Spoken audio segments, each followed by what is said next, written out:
My name is Ross Allen. I am originally from Kansas. Woohoo if you're from Kansas. There's a little bit of a trick. We actually have 3 people from Kansas. So my mom and dad are visiting me, and my partner Ryan is here. They're all 3 also from Kansas. So be sure to embarrass them and say hello. And you'll know a little bit about me as we go, but I know I'm new to some of you. And as you heard, we're worshiping together South Acton Congregational Church, West Congregational Church. I'm the legacy pastor over at South Acton Congregational Church. So we'll get a big chance to see a lot more of each other as the summer goes on, as we worship together in the fall and look toward worshiping in a more deliberative way starting in January. But a little bit about me. I am from Kansas, like I said. I was a campus minister with a ministry called University Christian Fellowship for a few years in Kansas. And I went to Div School in Chicago. And then South Acton Congregational Church is the first parish that I've served. So it was kind of baptism by fire in some ways. It's been a very good year, and I love South Acton Congregational Church. And it's been a big year for us. We've had a lot of changes that we've been walking through together. So we're kind of war buddies by this point. I'm seeing nodding heads. But we've learned a lot, and we have a lot of energy that we bring to this partnership. We're really excited. So, enough about me. I'm going to give you a little more heads up before the official sermon starts, because I need your help. Sound good? I'm a little bit of a participatory preacher. So if we build energy in the room together, it'll help me do better and be less nervous, but it'll also be more fun for you. And the cognitive science says you remember more of what you heard if your mouth also is working. Can I get an amen? Pretty good. It's going to be more than that, though, so get ready. Because I'm going to tell you a story about a time when I was recently a little bit vulnerable, a little awkward, okay? And I will be really helped if you cheer at the appropriate times in the story, okay?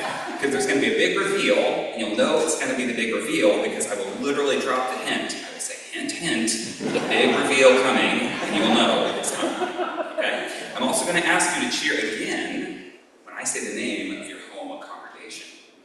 Okay, we're not pitting us versus them, but we just want to know who's in the room. Okay? So when South Acton's name is said, I want a big woo-hoo as loud as you can. Embarrass yourself in front of your new neighbors. And then when I say West Concord Union Church, I'd like also a big woo-hoo as loud and as proud as you can.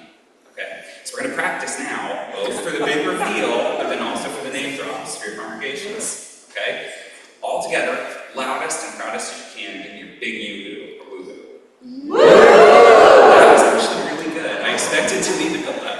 Okay, now we're going to do kind of his and hers, alright? So South Acton. Woo! Pretty good. Okay, West Concord. Woo! Okay, I like it. We have balance. So that's all set aside. We're ready to buckle up and get into the story. Here's the setup. I live in Leominster. Give me a hand if you know where Leominster is. Good enough. You know Leominster, Massachusetts, and you know it has some really good things about it. It's affordable. There's a park nearby our house. There are a lot of little restaurants. There's an Aldi, and forgive me, but a Walmart, which is very convenient and feels like home from Kansas.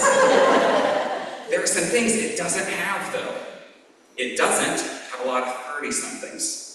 It's not necessarily the hip and happening place for yuppies that you might find in Alston or Cambridge or Jamaica Plain. It's all the more so the case when you realize that my partner Ryan and I live in a condominium that's majority 55 and up. Which isn't a bad thing. We love people over the age of 55, or we wouldn't be in the church business. But you can understand why we were so excited when we ran into a couple who was roughly the same age as us in our complex a couple weeks ago. We were so excited because I had seen this husband and wife a few times in the parking lot and I'd scoped them out.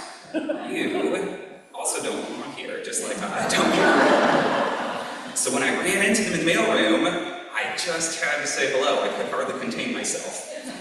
Now, some of you are already uncomfortable just hearing about this. If you imagine a stranger coming up to you in the mailroom. And I don't want to give you a hard time, but you East Coast folks tend to be a little standoffish when strangers approach you in confined spaces. That might be for good reasons. I will acknowledge it. But I, as I said, am a Midwesterner, and that's the kind of stuff we do. And I can give you real good proof. My dad has made no fewer than 9 friends 36 hours he's been here. We love meeting new people and saying how do you do. That's the kind of stuff we do, and like my dad, I'm also an extrovert. So it's a little bit easier for me than it is for the average person. And all was going swimmingly until I realized I was talking to two introverts. Not the end of the world, but they were both uncomfortable with the fact that I was approaching them and that I was standing between them and the exit to this very school. I didn't even make an evangelistic pitch or anything, I just said hello. But all that to say, it felt like it was kind of going nowhere for the better part of this introduction. I was a little uncomfortable by this now because normally people warm up. And I was like, oh, I did it wrong. So a natural break came up in the conversation, and I'm perseverating because I had gone into autopilot small talk by this point. I was not even sure where we were in the conversation, and internally, I was wrestling.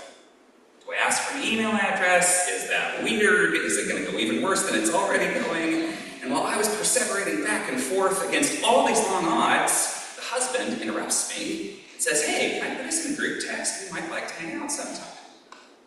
And I said, wow. I tried not to look visibly shocked, but inside, I didn't think it was going well. So this was a good sign, and I said, sure, played it cool. And I sat on that for a full day, because I'm not that socially inept, okay? I waited for a full day, and then we invited them to dinner. And get this, hint, hint, hint, don't let me down. Big reveal's coming. Okay. They said yes. It was actually really nice. I was happy for it. I didn't literally yell woohoo like that, but it was exciting. It felt like a big success just to get a response to an invite, because we lived in this condo for about a year. We only knew a handful of people. So this felt really big. I was excited, and then the anxiety set in and my stomach got tight. Because the fact that we only knew a handful of people also meant that we had not hosted in a long time, not since we lived in Chicago. So we're going through all this, do we even remember how to do this? Kind of struggle, right? We wanted to make sure we hosted them well. We wanted to go above and beyond to make sure they felt welcomed and valued because we wanted to make new friends, not just dinner guests. So we took the time to ask the stuff you ask nowadays about dietary restrictions, drink preferences, and meticulously cleaned our house. By that I mean Ryan meticulously cleaned our house. I tend to slack off. We even made sure our cat was brushed. And then just as we were finishing up the final touches, we heard it. Knock on the door. Pause for a sip of water. And the moment had arrived, our dinner guests were finally here. Now I know you are on pins and needles, but I'm going to leave you on a scintillating cliffhanger until just a little bit later. So before we dive into the details of our hosting experience, I want you to just take a meta moment and reflect, what was it like when you heard this story about hosting? What was it like for you when you heard this story about hosting? Because I imagine you have hosted before too. Give me a thumbs up if you've hosted. Yeah, we've done it. And think about it. Maybe you've got friends over for a casual barbecue. Maybe you have a family dinner, Thanksgiving, stress is high. Maybe you've planned a retirement, an anniversary party. Maybe recently you're watching the NBA championships, and we have some fans. And in my case, I'm hosting family from outside of town. I wonder if you've done it before too. So this is not a rhetorical question. I'm going to ask you to shout out to the whole room, God and everybody, what feelings came up for you as I described these different instances of hosting? When I talked about my experience of hosting, what feelings came up for you when you imagine hosting? Oh my gosh! That was later in the sermon, but you get excited. With a brief story, maybe only like 6 sentences, does somebody want to explain why anxiety? Why did that come up? Just because. It's true. If they don't like the food, yeah, exactly, right. Any other fear? If they might be allergic to cats, yeah, that's a problem we might have too. Incidentally, I am allergic to cats, but we make it work by running multiple filters, and I take pills. It's worth it because our cat is lovely. Okay, maybe one other feeling word. Did anybody not immediately have anxiety come up? I think that's Joy. Joy. Okay. That's a great word. Thank you, Jessica. Jessica is a fantastic host, by the way. She's our outgoing head deacon. You'll have a chance to meet her. Maybe one more feeling word. Excited?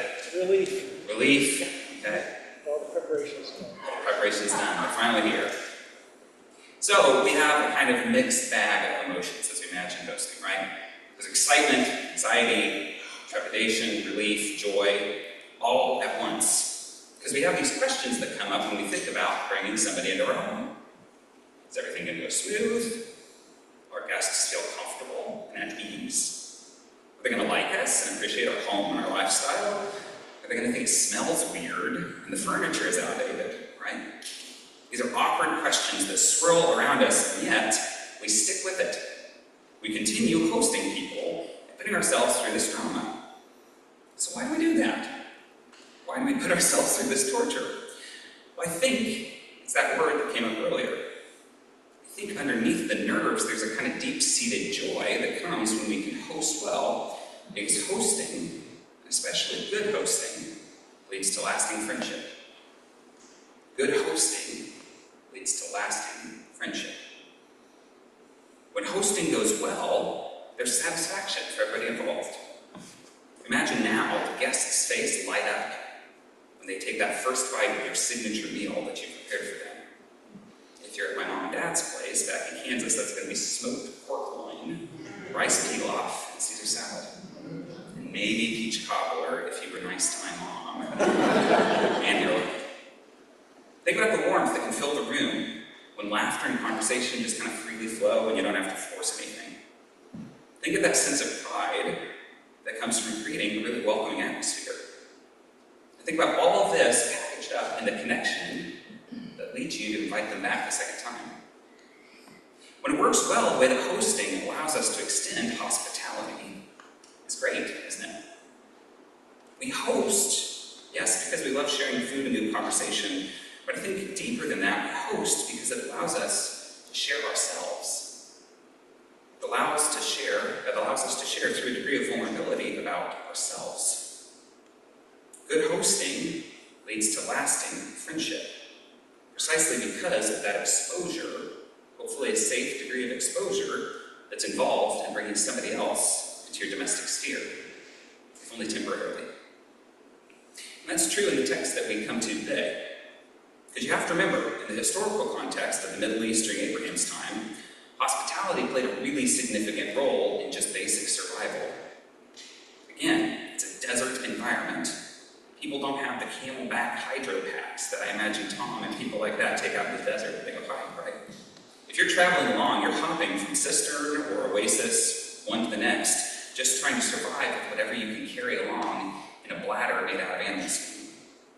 You just want to get from point A to point B and have enough water to get between. You can imagine at this point that survival might become precarious a little bit. A miscalculation can get you into real trouble real quick. And the harsh conditions of the desert meant that you relied on the hospitality of others for food and shelter, and protection from the elements. And if you wanted to keep that social contract, it was a really good idea. Because if you gave water this time, probably be the one who needs to receive it later. So it's worth it for everybody, even of strangers, to invite them into your home and give them some water. Now, this mutual agreement meant that travelers would be welcomed and cared for, even if they were in a foreign land. And it's all much like this still in countries of that region today. Now, this practice helped foster a sense of social cohesion that is not without risk. Welcoming strangers in your home meant exposing yourself and your family to potential danger. Because these travelers, obviously, can turn hostile or dangerous. You don't have a cell phone to call 911, right? You are just there between the two of you. So in this context, Abraham's act of hospitality in Genesis 18, where he welcomes 3 strangers into his home, it's not just a gesture of kindness. It's not just a way of meeting the terms of a social contract. It's a risky decision. Inviting these people in and offering them food and shelter. Through this act, Abraham demonstrates his commitment to the principle of solidarity. I need you to be well for me to be well. Our wellness is tied up together. Even, and that meant exposing himself and his family to a risk of potential danger. And he doesn't do it begrudgingly either. As As if to make the point hyperbolically, the text says he runs out to meet these strangers. He bows down and gets low on the ground in front of them, offers water to help them wash their feet, and bread. He invites them to rest and refresh themselves with food. But as the text rolls on, talk about under-promising and over-delivering, right? He says, I'll just give you a little bit of water, and you wash your feet, and you're on your way. Get some water for your camels, maybe. Maybe just a little bread I'll throw on that. You just wait, I'll be back. What does he go off and do? He fetches the fatted calf. He gets the curds. This is really good food. This is like A+ grade, like a once-in-a-lifetime celebration type food. That's what this is signaling to us in the original context. The really good food. Bread, tender calf, curds. It's a barbecue. Think about it. It's the best barbecue you've ever had. It's like the best smoked pork loin and rice pilaf you've ever had. But what does that mean to us? Right? Why the heck should I care about some weirdos out in the desert having a big barbecue? Well, there are a few reasons. And I do this sometimes. I'm going to give you a nerd alert. Nerd alert. We're going to talk theology for a little bit, and then we're going to bring it home. I'll give you the nerd alert because for the people who like theology and like Christian history, now's the time to plug in, and then you can tune out for the other half. If you're not that interested in theology, then it's the time to tune out. Take a break, and then tune in the other half. We should care about this, though, and I think we all really should care about theology, because it's really important to the history of our doctrine as Christians. And in a world that's largely secularizing, our stories help carry us through and give us a sense of our own identity as a people. It takes work. The default settings of society are not set up for us to stay Christian. So it's telling and remembering our stories. It's thinking about and holding dear our doctrine helps us stay who we are as Christians in a world that doesn't necessarily know what to do with religion. And when we look at this stuff, I think the history actually has a lot to teach us that's practical. It's not just abstract. And so for one point, we'll look at the history, and then I'll talk about how I think that history is relevant for how we think inter-religiously. How we stay definitively Christian, but have an open posture to people from different traditions. With me, more or less? So that's why you should care. And with that said, we're jumping into the history. In the 200s and 300s AD, Christianity was still a really young religion. There was these Gentile converts, and they were trying to make the case that this movement that started with the Jesus people was a legitimate form of piety, and that Christians were normal people, not cult members. As you remember, there were some problems and run-ins with the Roman government, and a lot of Christians were getting killed off. Maybe not as many as the stories told later, but certainly some. And the educated elite of the day thought Christians were pretty sketchy and pretty threatening to the social fabric. So, the Christian readers and leaders wanted to convince everybody that Christianity was a legitimate religion. They wanted to ground their thinking, though, in ancient ideas. They were a new religious movement, and in that time, the older text was, the more authority it had. So the idea had been that if it lasted a long time, it must have staying power as an idea. So to make their new ideas carry authority, Christians needed to argue from ancient texts. The Gospels and letters of Paul wouldn't really cut it because they were pretty new. So these early theologians were pouring through the Hebrew Bible, trying to find scriptures that would help them establish continuity between how God showed up in that text, or those texts rather, and how God showed up in the person of Jesus and in the Holy Spirit that they'd encountered. They wanted that continuity all the way through. But it's pretty hard to establish, right? Because in the Hebrew Bible, a big argument you find there is that there's only one God. All the other little gods are just works of men, right? So they've got this big idea that there's only one God. It makes it really hard to make this Christian argument for God showing up in kind of three ways, right? God proper, God as Jesus, and God as the Holy Spirit. Because 3 does not equal 1. Give me an amen if you know that math. 3 does not equal 1. Except for that one passage. Genesis 18, where the 3 visitors go to see Abraham, right? It's a passage from our reading today. The Lord appeared to Abraham, the text goes, and then immediately we cut scene to these 3 figures, almost ghostly, wandering through the desert into his home. Now, Jewish interpreters typically don't equate those three visitors with God. They didn't back in the day, and they don't now. In fact, I was recently reading this text with a Jewish colleague, and she said it had never occurred to her to read it like this. They really don't read it that way. She assumed they were angels or messengers or something like that, sent by God, but it wasn't relevant, because there's only one God, right? And as an aside, it was interesting. What she found most shocking in this text was not the language around God or what Abraham had done to welcome people in. She got that. But Abraham does not keep kosher in the text. Did you notice that? Because he's eating meat and dairy at the same time. And that was the first time she had noticed that, and that really troubled her, which was interesting. I find stuff all over the Bible that troubles me, but that's part of why we read together, because we notice different things when we have different starting points. So my Jewish friend didn't get much about God out of this, but those Christian theologians, they really did. They found it super evocative, because they could look at this text and say, look, right here, there it is, the Trinity in an ancient text. We're not making something up, it's been that way all along, they might say. You know the logic, the Lord's going to appear, and then boom, three guys are there. Bada bing, bada boom. You've got the Trinity, one God, three persons, it's all good. See it? Yeah, we're kind of nodding along. Some of us really get it, and we're very excited too, and some of us do not. Right? Some of us find that at best confusing.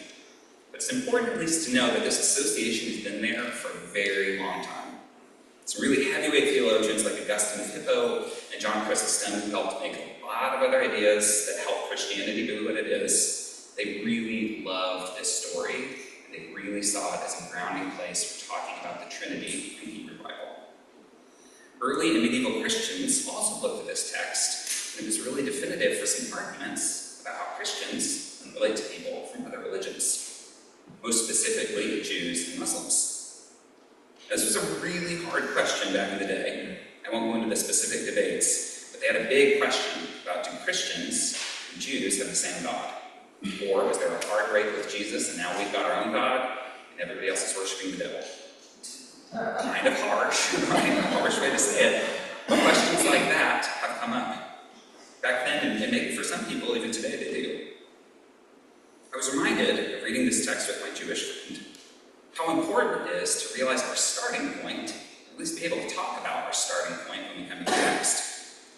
Because as much as I, as a Christian, a kind of nerdy theological Christian, like looking at that text and saying, bada bing, bada boom, we've got the Trinity and always have, when you read really close, there is some ambiguity. I only get to that starting place because I already know Jesus. I already know the God he called Father, and I already know the helper that Jesus sent, the Spirit of life, the Holy Spirit. So because I have the starting point of my own experience with Jesus, I come back and I see the Trinity. My Jewish friend doesn't have that same starting point with Jesus. So just the text on its own, she doesn't find the Trinity there. I bring this up not to just talk with you about this Bible study I did with a Jewish friend, but to say I think humility is a good starting point when we're trying to embrace each other. It's true here, and it's also true as we try to talk about what it's going to be like as we host one another. Because we can show hospitality in ways like how we read texts together. There are lots of ways we can show hospitality. And I think what this means is that we can disagree and still belong together. We can disagree and still belong together. The less theologically inclined of you may be saying to yourself, got it. I was bored 10 minutes ago. Where's the next part? Okay? So if that's you, switch your brain on. We're now doing the relevant part. Okay? You might be asking yourself how any of this is relevant to you. And so here's the other reason you should care about this story. Look to your left. If you're willing, literally look to your left. Look to your right. I should have had this side looked that way, and this side looked that way. That's it. You should care because you're about to do a lot of hosting. You're going to do a lot of hosting this summer, and you're going to do a lot of hosting in the fall. Just like Abraham welcomed strangers into his home with openness and curiosity and generosity, we too have the opportunity to embody the spirit of hospitality in our interactions with our fellow congregants. We're doing all of this summer shared worship, and we're going to do stuff together in the fall. So as we get ready, this is your next cue. You're going to do a woo-hoo as loud as you can. South Acton Congregational Church. Woo! Pretty good. Not as good as the beginning. West Concord. Pretty good likewise. You guys are going to do a lot of hosting. As you do, I wonder if you might try to imagine yourself just like Abraham, or at least like the Christian theologians have imagined Abraham. I wonder if you might aim at hosting as if God might show up. Hosting as if God might show up. Because by hosting as if God might show up, you can just maybe open yourself to some kind of deeper experience than you would find if you just try to put your best foot forward. Instead of merely seeing yourself as a bearer of God's love to others, I wonder if we might recognize the potential that we have to encounter God in whoever shows up through the door. So when we treat those weirdos from South Acton, we treat those weirdos from South Acton just like Jesus might show up and be with them. When we listen to those weirdos from West Concord, just like the Holy Spirit might actually have something to say through those folks. I think we'll end up in this virtuous cycle. It's actually really nice, where we get blessed by being God's blessing to somebody else, and let them bless us. Everybody actually gets to be blessed by being God's blessing to somebody else. It's a mutual giving and receiving that just goes on and on forever if we let it. It doesn't have to feel like quid pro quo or trying to put your best foot forward.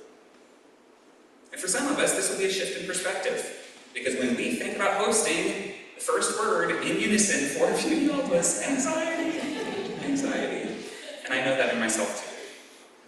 But I think what we can do with this, if we want to, is be invited to this more attentive and receptive posture, both to each other and to God.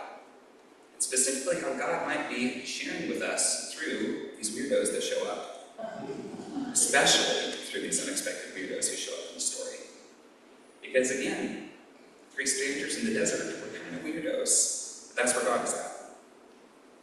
So, what if we did this? What if we tried to show curiosity, generosity, and the openness of spirit, and try to listen to our anxiety, but then lay it aside? I'm not going to have you try it right now, but I think a good way to get in that headset is to say, what brought you to your current church, and what keeps you there? What brought you to your current church, and what keeps you there? If you're willing to entertain the idea for just a minute, I would love, if you're from South Acton, can we take 1 minute? Can a South Acton person and a West Concord person join up? I want you to ask them, what brought you to your current church? What keeps you there? What brought you to your current church and what keeps you there? So if you're South Acton, you're going to say, I came to South Acton because, very short story, West Concord, I came to this church because, short story. Get started, I'll bring you in.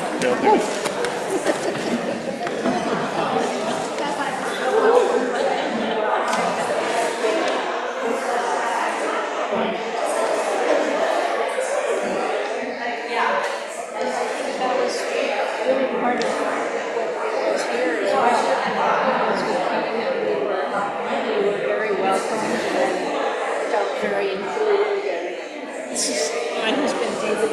This is Angela. When she said, let me help you with your filter. Yeah, that's right. I know it is astonishingly too brief, but if you haven't taken a turn to talk, swap talker and listen. We'll take 1 more minute. He was my neighbor across my house, and he was part of my life there, and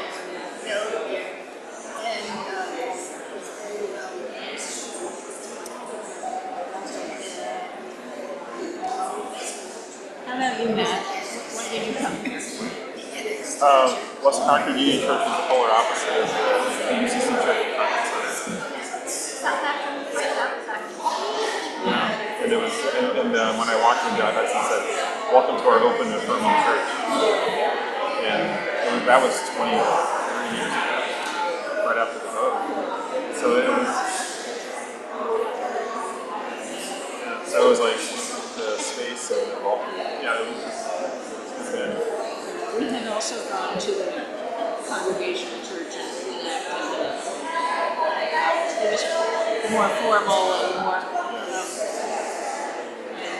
Yeah, I'm a fallen Catholic. I'm going formal. You're done with formal. Yeah. Remembering the different times between youth and scholars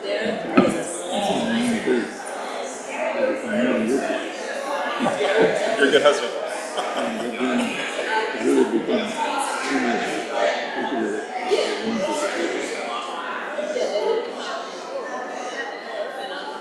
All right, I'm going to bring us back. The very good news is that nobody is stopping you from going out to lunch together, even today. You can continue these conversations. There's water at the back, so you can find a spot at the watering hole and keep talking. But I hope that this might just start us off on a season of hospitality, where we mutually receive one another. Because, West Concord folks, I really hope you'll come visit us when we host you guys in South Acton. Woohoo! Yeah, that's it. You don't have to believe it anymore. If you want to, you can. South Acton folks, I hope you keep showing up here at the time we're all together. I hope you keep showing up. And I hope that we deepen this experience of hospitality. Because I think if we do this right, we might just end up with some really good friendships out of it. We're back in the scene. Okay, remember 3 knocks from earlier? That knock on the door meant that it was time to face the music. Our new mailroom friends were finally here. Just like you said, anxiety was what was presenting for me. Butterflies were in my stomach. Took a deep breath. I opened the door, and I let out the weirdest, "Hey!" As my voice cracked at exactly the wrong time. It wasn't really that bad, but it felt that bad. So they kind of chuckled, took off their shoes, we made our slightly awkward way through 3 introductions and into the living room. And as the evening unfolded, we all eventually relaxed into the flow of conversation and laughter. We discovered that we actually had a lot in common. From favorite books to travel stories, we exchanged movie recommendations, and found ourselves nodding in agreement as we shared about what it was like to live in Munster, the good, the bad, and the ugly. There was a lot, actually, that was different between us two. But as we shared about our families and our life experiences, we quickly realized that we had formed a genuine connection with a couple of new friends. By the end of the night, we were already making plans for the future. Here's the future to look forward to. In a couple weeks, we're going to go do happy hour with them. I'll be sure to keep you posted on how it goes.